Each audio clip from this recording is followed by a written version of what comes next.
Selamat pagi jemaat yang dikasihi Tuhan Yesus Kristus, Shalom. Kiranya berkat Tuhan selalu limpah dalam kehidupan kita. Dalam ibadah pagi ini saya akan menyampaikan firman dengan judul Mengembangkan Kemurahan Hati.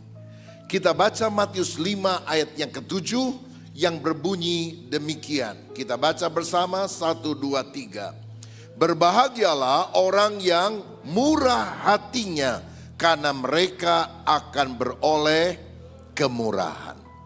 Tuhan ingin agar kita menjadi orang yang murah hati.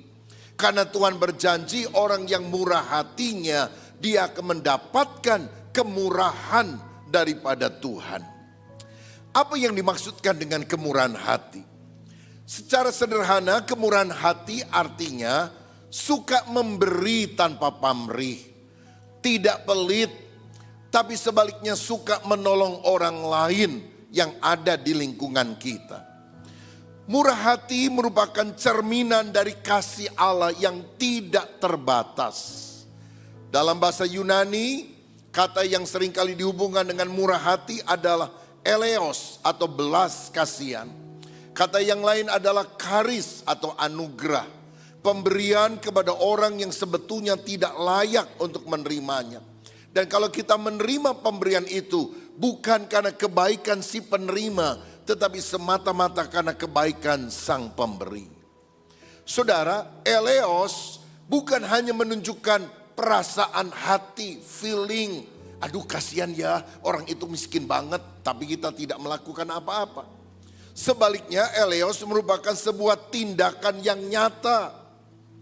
Kalau ada orang yang kita lihat kelaparan dan dia minta pertolongan, tolong Pak, tolong Bu, saya udah 3 hari tidak makan. Apa yang kita harus lakukan? Apa kita bawa Alkitab dan berkata manusia tidak hidup dari roti saja, tapi dari setiap firman yang keluar dari mulut Allah?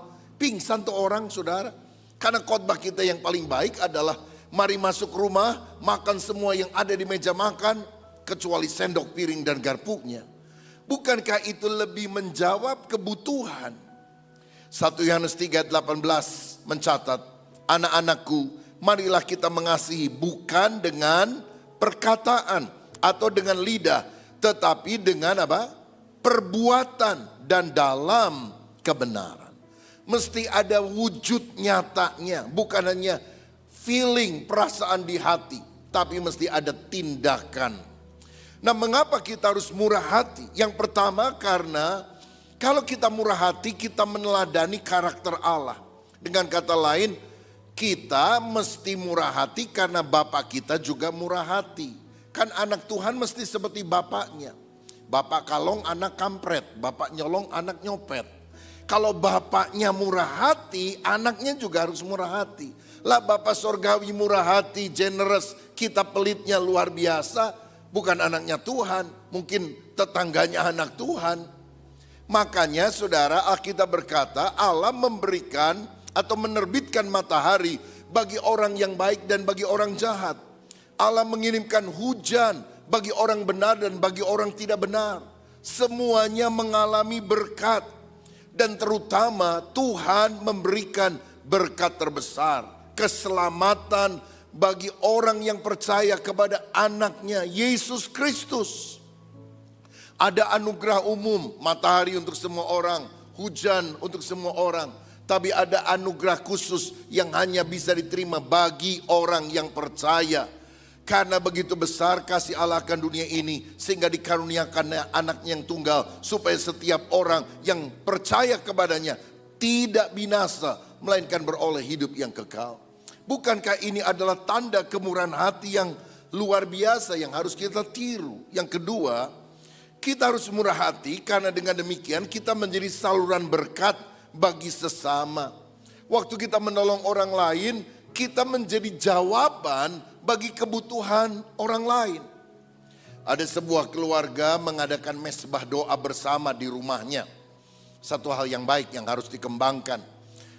Lalu kemudian Bapak berdoa mengakhiri mesbah keluarga. Tuhan, kami juga berdoa untuk orang-orang di sekitar kami yang kelaparan, yang miskin, yang tidak punya makanan. Kiranya Tuhan membukakan pintu berkat bagi mereka. Dalam nama Yesus, amin. Begitu selesai, anaknya bilang, "Pak, boleh saya pinjam dompet papa?" Loh, buat apa? Kan papa tadi berdoa supaya Tuhan memberkati orang-orang miskin. Kalau saya dikasih pinjam dompet papa dan saya kasih itu orang-orang miskin di lingkungan kita, maka doa kita langsung dijawab oleh Tuhan. Bapaknya bilang, bagian papa kan doa doang, bagian memberi bukan bagian papa. Nah kadang-kadang saudara sekalian kita hanya omon-omon saja, tapi tidak sungguh-sungguh melakukan. Pada Tuhan mau kita menjadi jawaban bagi keperluan banyak orang. Yang ketiga, mengapa kita harus murah hati? Karena dengan kemurahan hati kita mengumpulkan harta di sorga. Matius pasal yang ke-6 ayat 19 sampai 21. Janganlah kamu mengumpulkan harta di bumi ngengat dan karat merusakkannya, dan pencuri membongkar serta mencurinya. Mari baca bersama. Tetapi kumpulkanlah bagimu harta di sorga. Di sorga ngengat dan karat tidak merusakkannya, dan pencuri tidak membongkar serta mencurinya. 21 baca keras. Karena di mana hartamu berada, di situ juga hatimu berada. Kalau kita suka menabur di ladang Tuhan, maka kita menabung harta di sorga. Makanya kita rindu ke sorga. Karena harta kita bukan di sini, harta kita di sorga tersebut. Saudara-saudara, ada yang bilang begini, di dunia kelihatannya orang kaya berjasa kepada orang miskin. Tetapi di dalam kekekalan sebetulnya orang miskin itulah yang berjasa bagi orang kaya. Karena kalau orang kaya itu memberi dengan tulus kepada orang miskin, sebetulnya orang kaya itu sedang menyimpan hartanya di sorga. Saudara, kita baru saja melihat beberapa waktu yang lalu kebakaran hebat yang melanda Los Angeles.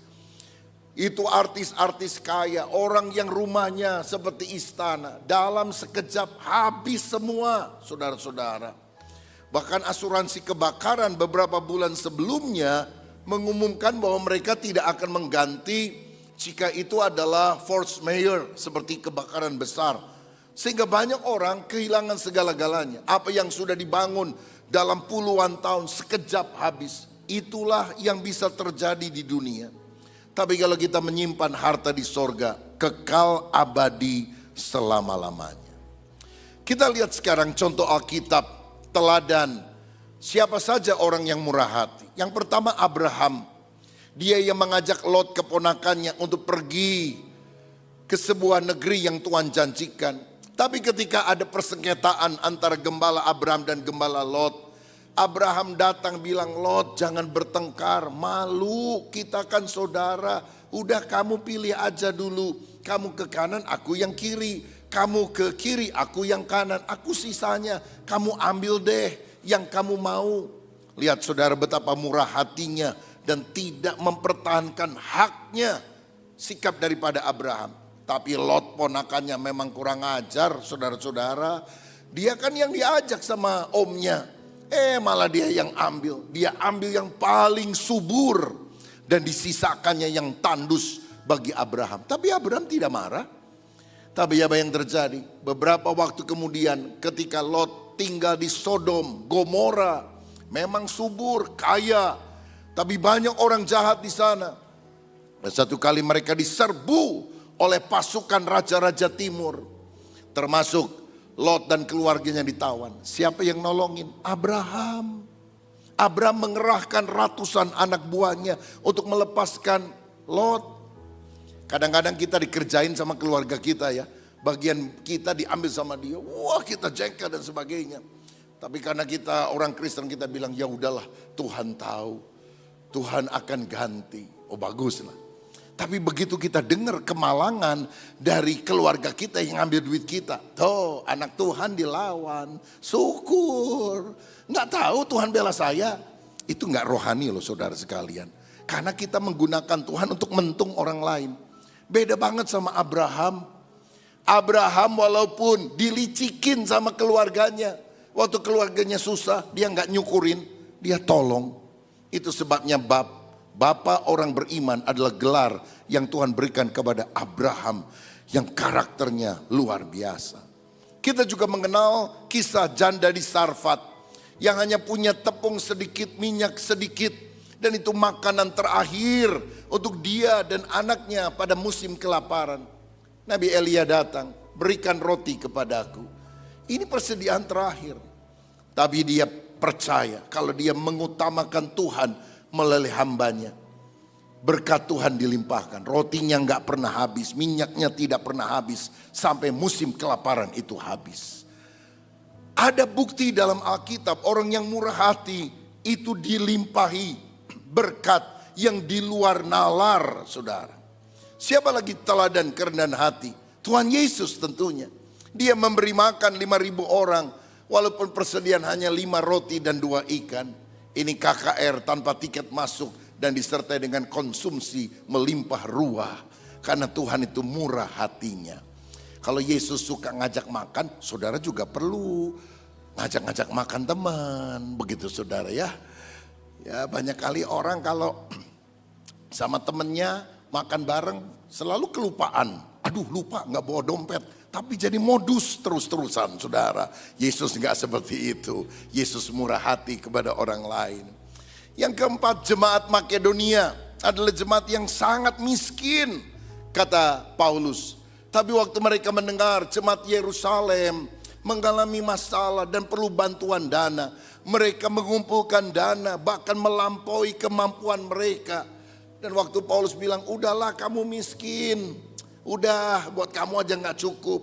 Jemaat ini mendesak, enggak, kami mau memberi karena kami tahu ini adalah kebenaran firman. Sehingga jemaat ini menjadi teladan bagi banyak jemaat yang lain. Jadi kita tahu bahwa pelit, kikir itu tidak menyukakan Tuhan. Orang kikir tidak masuk kerajaan Allah. Wow. Tapi orang yang murah hati itu menyukakan Tuhan. Bahkan Tuhan berkata, orang yang murah hati dia akan mendapatkan kemurahan. Nah, hal positif apa saja yang kita bisa dapatkan dari kemurahan hati? Yang pertama, kalau kita murah hati, itu akan mendatangkan kebahagiaan dalam kehidupan kita. Sedangkan orang yang selalu menuntut tidak akan pernah puas, tidak akan pernah bahagia di dalam kehidupannya. Kisah Rasul pasal 20 ayat 35 berkata, dengan segala yang telah kuberikan contoh kepada kamu, bahwa dengan bekerja demikian kita harus membantu orang-orang yang lemah dan harus mengingat perkataan Tuhan Yesus. Sebab ia sendiri telah mengatakan adalah lebih berbahagia apa? Memberi daripada menerima. Ini yang ngomong Tuhan Yesus loh saudara. Dicatat dalam Kisah Para Rasul, penulisnya adalah Lukas. Kalau saya tanya sama saudara, apa perkataan Yesus yang tidak dicatat di dalam kitab Injil, Matius, Markus, Lukas, Yohanes, tapi dicatat dalam Kisah Para Rasul? Jawabannya adalah lebih berbahagia memberi daripada menerima. Saya heran juga kenapa tidak ditulis dalam Injil. Padahal pada waktu 5 roti 2 ikan diberikan oleh Tuhan. Matius nyatet, Markus nyatet, Lukas nyatet, Yohanes nyatet. Tapi begitu Yesus berkata, lebih bahagia memberi daripada menerima. Lupa semua saudara sekalian untuk dicatat dalam Kisah Para Rasul. Kadang-kadang kita inginnya diberi daripada memberi. Padahal Yesus mengajarkan, kalau kita bisa memberi kepada orang lain, kita berbahagia, kita bersuka cita. Saya kalau ulang tahun suka ngomong sama istri saya, belikan anak-anak mahasiswa sekolah teologi Kentucky Fried Chicken. Sekarang tambah, Seminari Bethel Jakarta, ratusan orang saudara. Saya bilang suruh makan ayam Kentucky. Sayanya gak ikut makan saudara. Udah bosen makan ayam Kentucky. Tapi waktu saya melihat mereka makan. Kan banyak anak-anak dari daerah yang belum pernah makan ayam Kentucky Fried Chicken. Mereka makan, matanya meremelek. Aduh enak banget pak. Buat saya udah terbosan-bosan saudara sekalian. Dan saya menghayati perkataan terlebih berkat memberi daripada menerima. Karena kita meneladani karakter Allah. Karena kita menjadi orang yang hatinya dirubah dari egois serakah menjadi hati yang berkemurahan. Itulah hati yang penuh kebahagiaan. Berikutnya, orang yang murah hati akan memiliki hubungan baik dengan sesama. Sedangkan orang yang egois, serakah, tidak disukai orang. Ibu-ibu, boleh tanya, senang suami yang pelit atau murah hati? Oh, ibu-ibu, jaim banget ya. Bapak-bapak, senang istrinya murah hati atau pelit? Kan ada loh saudara sekalian yang kerja suami, yang pegang uang istri, tapi pegangnya kenceng banget. Sampai kalau pergi kemana-mana dijatahin begitu saudara. Mam, saya kan ke gereja hari ini. Nih 20 ribu, hah 20 ribu? Ini kan buat kendaraan aja kurang, kolektenya mana? Udah Tuhan juga tahu hatimu katanya.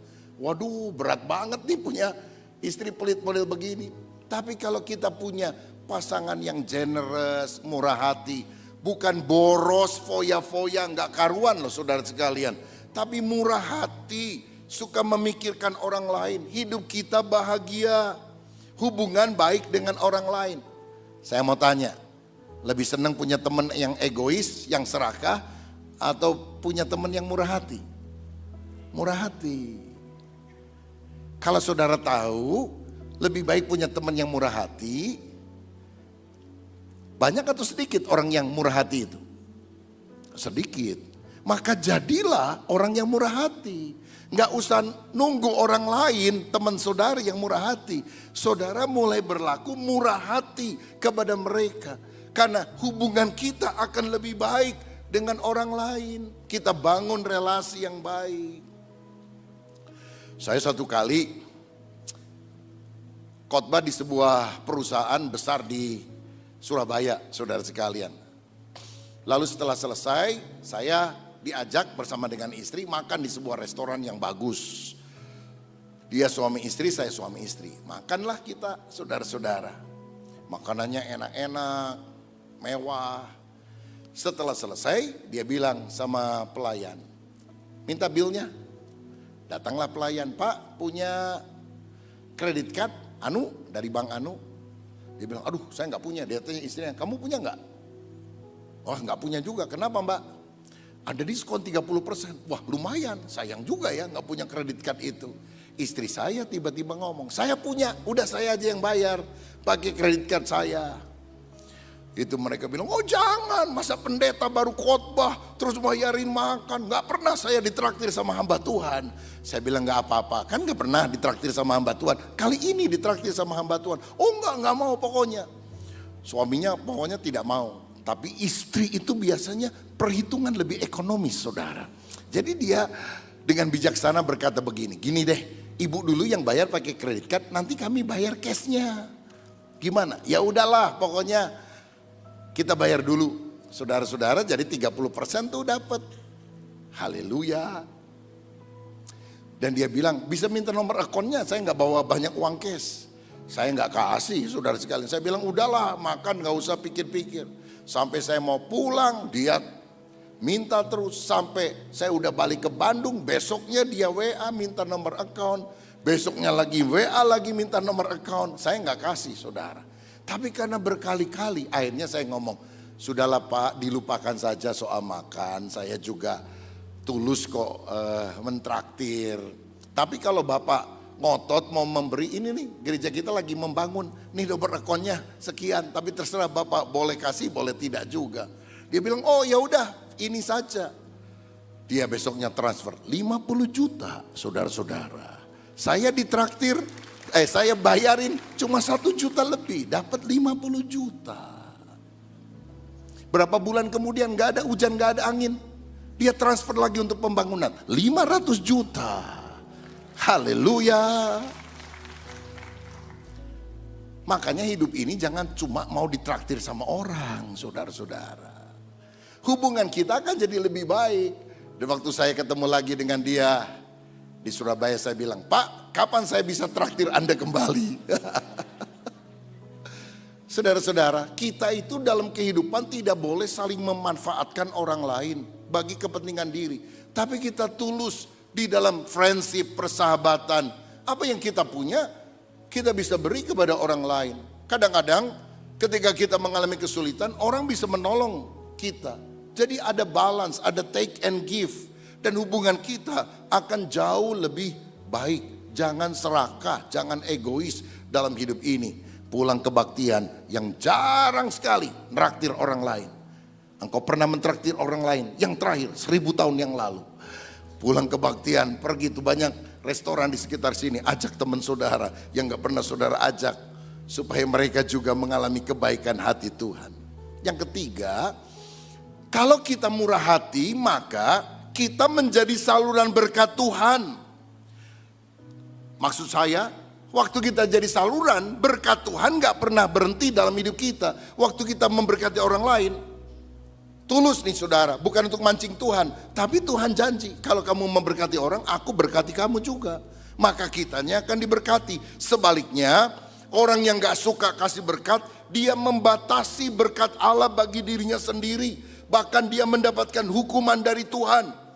Waktu aku lapar kamu tidak memberi aku makan. Waktu aku sakit kamu tidak mengunjungi aku. Waktu aku haus kamu tidak memberi aku minum. Enyahlah kamu, hai engkau pembuat kejahatan. Dapat hukuman saudara. Sedangkan orang yang murah hati, pada waktu aku lapar kamu memberi makan, haus kamu memberi aku minum. Terimalah kebahagiaan yang disediakan Bapa dari dunia belum dijadikan. Saudara-saudara, Amsal 22 ayat 9 bilang begini. Orang yang baik hati akan diberkati karena ia membagi rezekinya dengan si miskin. Siapa mau diberkati Tuhan? Suka memberi. Baca ayat ini bersama ya, dengan suara keras, masukkan dalam hati. 2, 3. Orang yang baik hati akan diberkati karena ia membagi rezekinya dengan si miskin. Mau diberkati? Suka memberi. Boleh ngomong kiri kanan? Mau diberkati? Suka memberi. Amin saudara. Saya itu ingat ya, papa saya kan dulu kerja secara umum. Mama saya juga ada pekerjaannya di Surabaya. Kemudian ada panggilan Tuhan yang berkali-kali ditolak. Sampai akhirnya sakit, hampir mati, baru nyerah. Jadi pendeta di Tasikmalaya. Gereja kecil saudara-saudara. Waktu itu masih zaman pemberontakan DITI. Jadi kita hidup sangat sederhana. Saya 4 bersaudara, kalau makan telur itu dikasih tepung, digede-gedein saudara, lalu dibagi 4. Untuk anak 1, 2, 3, 4. Tapi kalau ada tamu dari luar kota, gak tahu gimana, papa mama saya itu suka ajak makan ke restoran. Setelah ajak makan di restoran, kemudian diajak jalan keliling di toko-toko, suruh beli baju, suruh beli sepatu dan yang lain, dibayarin. Setelah selesai kebaktian biasanya minggu malam dikasih angpau, dikasih berkat. Satu kali saya protes, Pak, kita ini makan telur 1 dibagi 4, ini tamu yang kadang-kadang datang gak diundang kalau dikasih begitu. Saya protes saudara. Papa saya ngomong apa? Kamu tahu gak? Menjamu hamba Tuhan sama dengan menjamu malaikat. Papa yang nabur nanti kamu akan menuai. Saya gak ngerti saudara sekalian. Tapi setelah saya dewasa, saya sadar loh. Kalau Tuhan membuka pintu-pintu anugerah, pintu kesempatan bagi orang lain rasanya sulit kok. Saya nerima blessing, kemurahan dari Tuhan. Itu karena ada orang tua yang menabur. Berkat itu belum tentu langsung waktu kita nabur kita nuai sekarang. Tapi anak cucu kita bisa menuainya. Makanya kalau saudara menabur pelit, jahat dan sebagainya, kasihan anak cucu kita. Pikirkan bukan diri kita, tapi ada hukum tabur tuai. Sehingga kita harus selalu belajar menabur hal baik. Gak apa-apa kita gak terima pada masa hidup kita. Ada anak-anak yang akan diberkati oleh Tuhan. Itu sebabnya mari kita sadar, jadi saluran berkat, nanti berkatnya limpah di dalam kehidupan kita. Dulu saudara-saudara, telur 1 dibagi 4. Sekarang tiap kali mau khotbah, saya makan telur dulu saudara sekalian. Karena Pak Edi selalu bawa telur di sana. Haleluya. Bukankah ini kelimpahan berkat dari Tuhan? Saya juga bersyukur karena jemaat di Bandung, di Jakarta, di Tasikmalaya yang sering saya putar pelayanan. itu baik-baik. Kalau Natal banyak sekali yang kasih kirim kue, sampai bingung makannya gimana. Waktu Imlek kemarin juga banyak yang kirim kue dan manis-manis kan, supaya tahun ini menjadi tahun yang manis. Masalahnya saya harus jaga supaya tidak boleh banyak makan yang manis-manis. Karena kadar gula saya sudah mulai naik, saudara. Kemarin saya general check up di Pineng, sudah lama enggak ke sana, sebelum Covid baru kemarin datang lagi. Hati-hati Pak, kadar gulanya tolong diturunin. Mesti lebih banyak olahraga, makan sayur dan sebagainya. Tapi kalau jemaat kasih saya coba, saudara. Karena nanti saudara tanya lagi, Pak gimana kuenya, enak enggak? Masa saya bilang enak padahal enggak pernah makan. Jadi coba, tapi makan dikit ya. Bukan tidak menghormati, tapi kadar gula harus dijaga, begitu saudara. Dulu aduh rasanya ingin ini itu enggak ada berkat, sekarang ada berkat. Karena apa? Ada orang tua yang menabur. Saya juga memperhatikan orang-orang lain. Saya jadi ketua sinode, enggak terima gajinya saudara. Karena apa? Saya sudah terima honor dari gereja lokal secukupnya, dan saya memvoluntirkan diri untuk memberkati hamba Tuhan di daerah. Kalau saya turun ke NTT, saya turun ke Papua dan sebagainya, saya selalu minta istri, tolong siapkan amplop yang banyak, isi sekian ratus ribu setiap amplop. Nanti kalau saya lihat hamba Tuhan, saya tergerak, saya kasih saudara-saudara. Kalau jumlahnya harus lebih besar karena dia ada pelayanan yang baik, misalnya punya panti asuhan dan sebagainya, saya bilang minta nomor rekeningnya, nanti saya transfer. Bukan saya ingin menonjolkan diri, tidak. Tapi saya mau bilang kemurahan hati harus dibangun, bukan omon-omon doang saudara. Kita juga harus minta hikmat dari Tuhan, karena banyak orang ingin memanfaatkan. Kita tidak boleh melakukan hal itu. Cerdik seperti ular tapi tulus seperti merpati. Saudara-saudara, makanya kita itu belajar menaruh belas kasihan, sehingga berkat itu datang. Nanti yang gak pernah terduga, Tuhan akan berikan kepada saudara. Ada hadiah kejutan yang membuat kita kaget. Apa yang tidak pernah dilihat mata, tidak pernah didengar telinga, tidak pernah timbul dalam hati, Tuhan sediakan bagi setiap orang yang mengasihi Dia. Pak Suwito, gembala kita di Kelapa Gading Jakarta, bareng-bareng check up kemarin di Pineng. Lagi ngobrol-ngobrol dia bilang, puji Tuhan Pak. Kan dia sekarang jadi bendahara umum sinode, mikirin daerah-daerah kecil. Kalau ngobrol tuh, Pak gimana ya, banyak pendeta kita ini miskin, sederhana. Gimana kita bisa tolong, gimana kita bisa tambah bantuan untuk mereka dan sebagainya. Gimana kita bisa pikirkan mereka, selalu mikirin orang-orang kecil. Dia bilang puji Tuhan Pak, Desember kemarin mau tutup tahun, dia kan pemborong saudara, proyek-proyek yang besar. 5 tender, semuanya saya yang menang Pak. Itu luar biasa, dan nilainya sudah bukan M, sudah T, saudara-saudara. Saya percaya orang yang mikirin orang kecil, gimana ya supaya orang lain maju. Tuhan lihat ngangguk-ngangguk, bener nih hatinya luar biasa. Aku kasih berkat deh. Karena apa? Kalau dikasih berkat akan mengalir kepada orang-orang yang ada di sekitar kita. Siapa yang mau jadi saluran berkat bagi banyak orang? Boleh angkat tangan, berikan tepuk tangan yang meriah untuk Tuhan kita.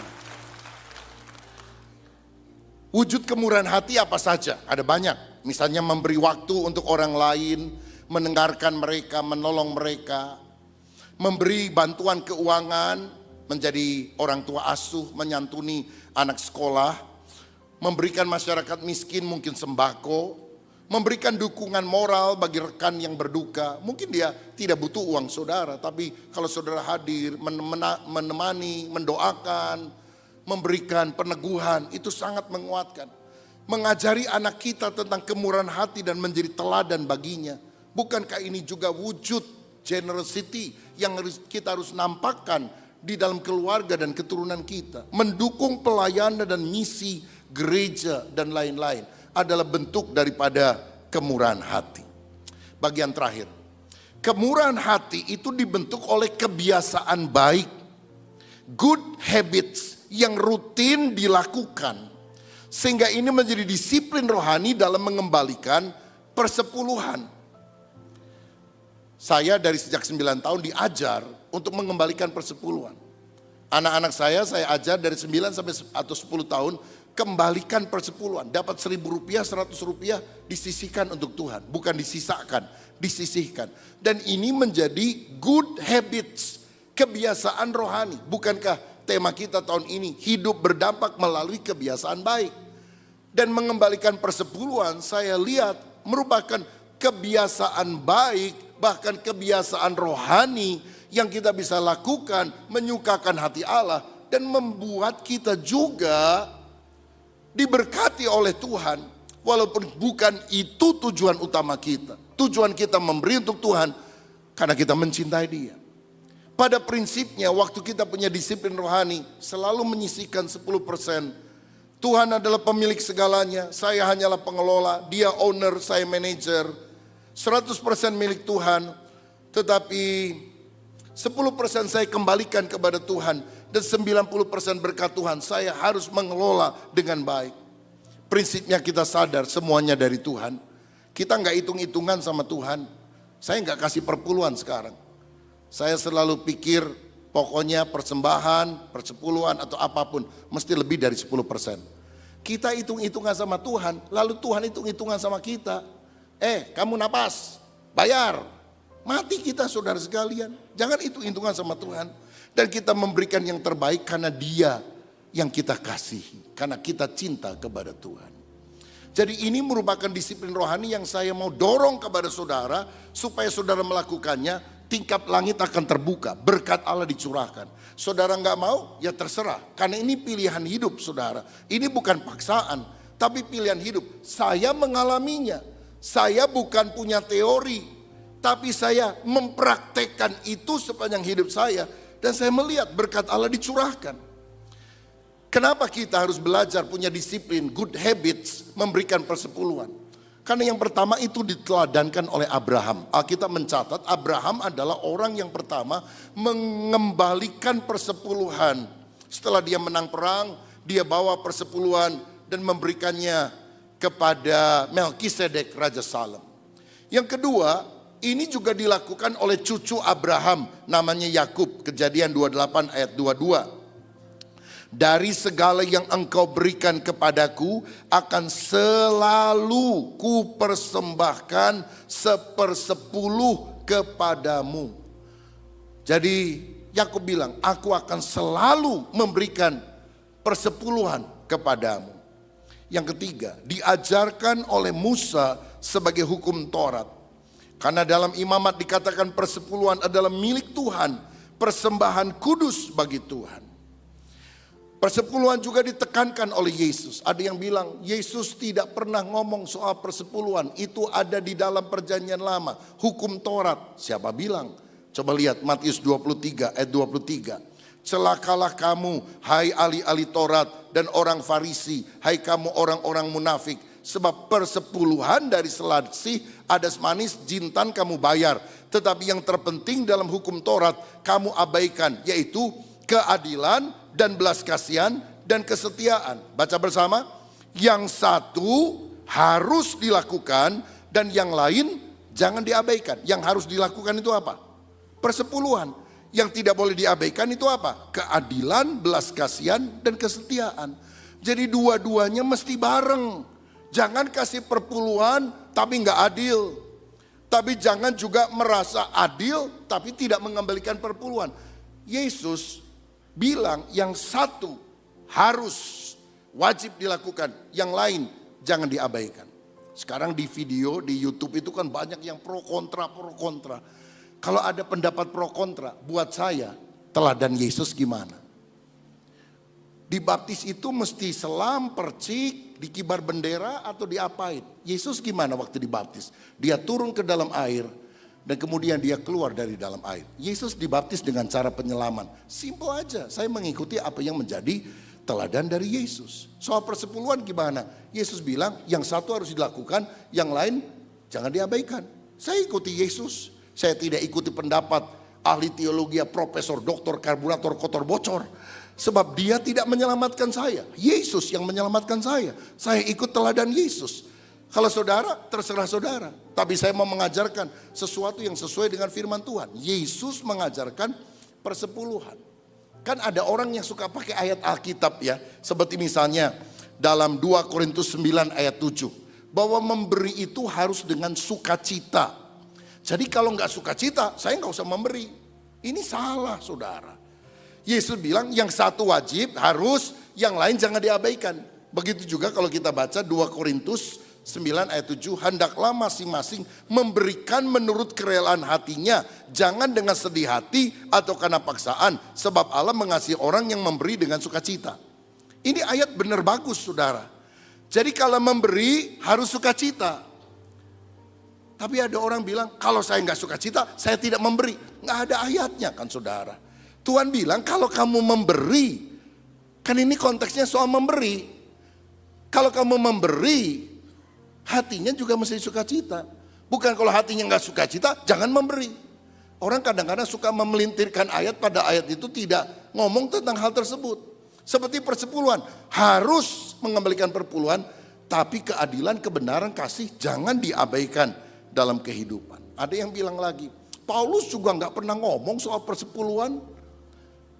Memang dia tidak pernah ngomong persepuluhan dalam tulisannya, tapi dia mengungkapkan hal itu. 1 Korintus 9 ayat 13-14. Tidak tahukah kamu bahwa mereka yang melayani dalam tempat kudus, maksudnya para imam di perjanjian lama, mendapat penghidupannya dari tempat kudus itu. Dan bahwa mereka yang melayani mesbah mendapat bagian mereka dari mesbah itu. Para imam perjanjian lama mendapatkan bagian dari persepuluhan. Itu maksud Paulus. Lalu dia bilang, sekarang dalam konteks perjanjian baru, demikian pula Tuhan telah menetapkan bahwa mereka yang memberitakan Injil harus hidup dari pemberitaan Injil itu. Jadi jemaat mengembalikan persepuluhan supaya pelayanan pekerjaan Tuhan, pemberita Injil, hamba-hamba Tuhan bisa tercukupi untuk bisa memberikan makanan rohani kepada jemaat.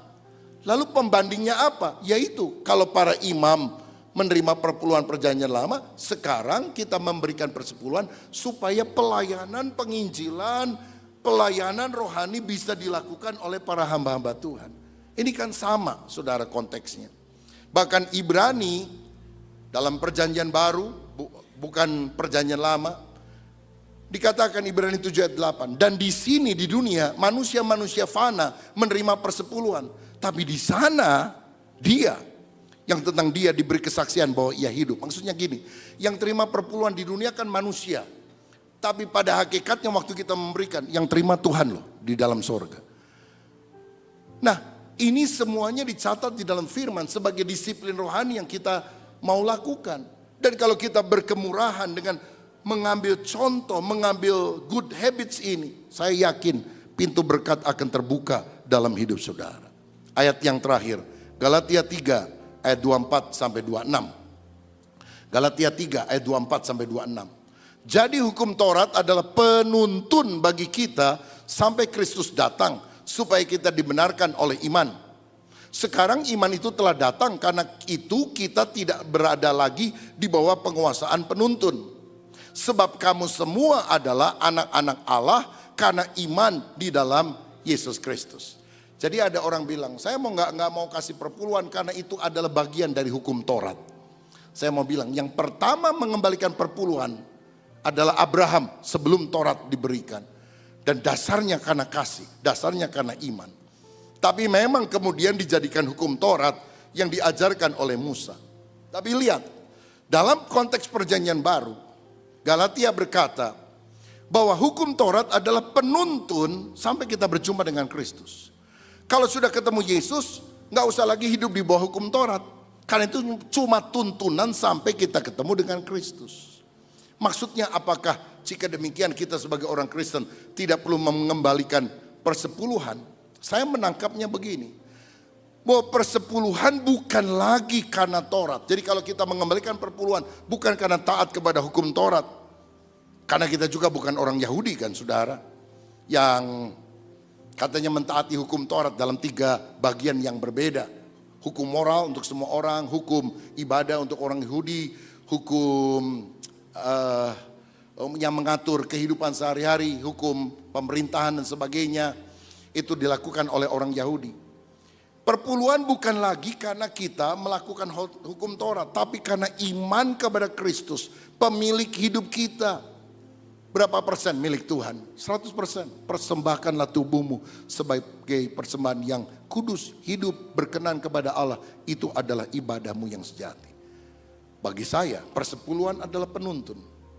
Standar minimal, patokan minimal. Gimana kita bisa bilang 100% untuk Tuhan, 10% aja kagak? Ini merupakan disiplin rohani. Good habits yang kita harus kembangkan. Dan paling bagus kalau kita mengembangkan dari sejak kita kecil, dari sejak kita muda. Sisihkan untuk Tuhan. Tingkap langit akan terbuka. Dan kita dijadikan oleh Tuhan orang yang murah hati. Berbahagialah orang yang murah hatinya. Karena mereka akan beroleh kemurahan. Tuhan Yesus memberkati kita semuanya. Amin.